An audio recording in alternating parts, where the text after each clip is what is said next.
ফের গ্রেপ্তার হলেন এক সিভিক ভলেন্টিয়ার্স। এর আগে আপনারা জানেন যে সব থেকে যে বড় একটি হাইলাইট বিষয় ছিল সেটা হচ্ছে আনিস খান কাণ্ডে। আনিস খান কাণ্ডে কিন্তু যে কেস হয়েছিল আনিস খান কাণ্ডের, সেই কেসে কিন্তু প্রীতম ভট্টাচার্য এবং এক হোমগার্ড অ্যারেস্ট হয়। পরবর্তী সময়ে আমরা দেখি যে আরজি করের মতো কাণ্ডে সঞ্জয় রায়, তিনিও এক সিভিক ভলেন্টিয়ার্স, তিনিও অ্যারেস্ট হন। এবার গ্রেপ্তার হলেন নাজমুল।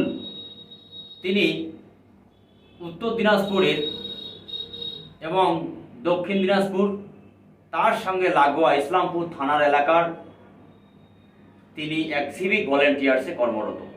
তার বিরুদ্ধে অভিযোগ এসছে যে তৃণমূল এক নেতার ভাইজিকে তিনি শ্লীলতাহানি করেছেন, এবং এই অভিযোগ আসার সাথে সাথে কিন্তু ইসলামপুর থানার পুলিশ তাকে অ্যারেস্ট করে।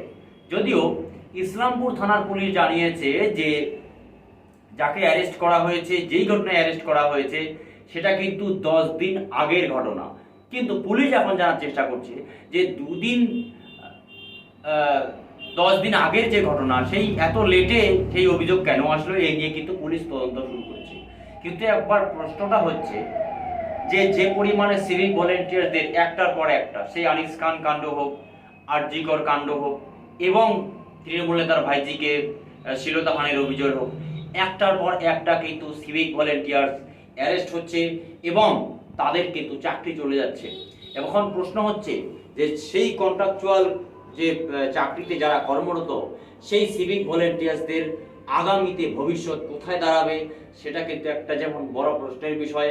আর একটি যে রাজ্য সরকার কি সিভিক ভলেন্টিয়ার্সদের জন্য ন্যূনতম গাইডলাইন তৈরি করবে, যেই এর আগে কলকাতা হাইকোর্ট অনেকবার সিভিক ভলেন্টিয়ার্সদের নিয়ে রাজ্য সরকারকে গাইডলাইন জারি করেছে, কিন্তু রাজ্য সরকার কোনো ধরনের গাইডলাইন্স, কলকাতা হাইকোর্টের গাইডলাইন্স কিন্তু আজ পর্যন্ত ক্যারি করেনি।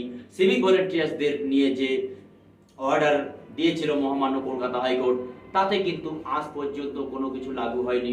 এখন দেখার আগামীতে সিভিক ভলেন্টিয়ার্সদের ভবিষ্যৎ কোথায় দাঁড়ায়। যদি এই সমস্ত ভিডিও আপনাদের ভালো লাগে তাহলে চ্যানেলটিকে লাইক, শেয়ার, কমেন্ট এবং সাবস্ক্রাইব করতে ভুলবেন না।